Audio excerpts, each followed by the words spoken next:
Hello everyone. Today we will discuss topic stack and its operations. So firstly we will start with the introduction of stack. So what is stack? Stack is an ordered list of similar data type.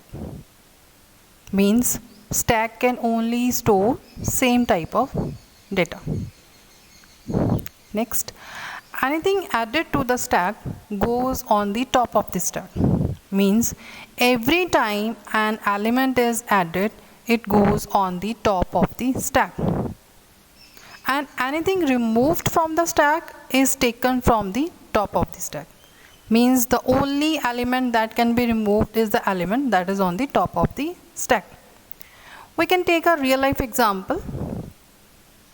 Suppose we have a stack of plates. So whenever you want to add a new plate to the stack of plates, you will always insert it on the top of the stack. And whenever you want to take a plate from the stack of plates, you will always remove the plate from the top of the stack. Okay? So you can also take many more real life examples like stack of coins, stack of books. So things are removed from the stack in the reverse order. Means last entered item or last entered plate will remove first.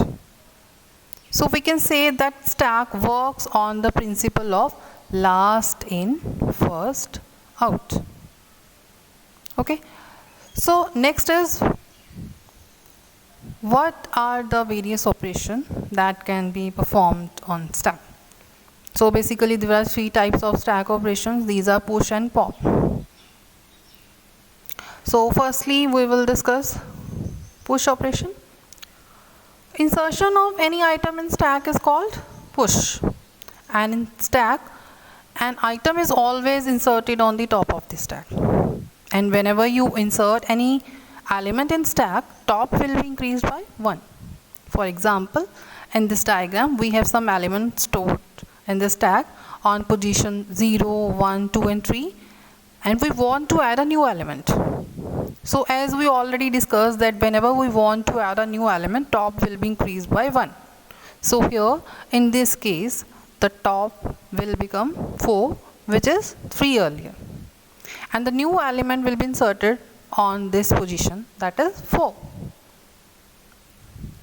So next is the pop operation. So deletion of any item from stack is called pop, and the item will always be deleted from the top of the stack. And whenever we delete an element from stack, top will be decreased by 1. Here in this diagram we have 5 elements on the position 0, 1, 2, 3 and 4. And if we want to delete an element from this stack, means the top element, that is 4, the top will be decremented by 1 and the top becomes 3.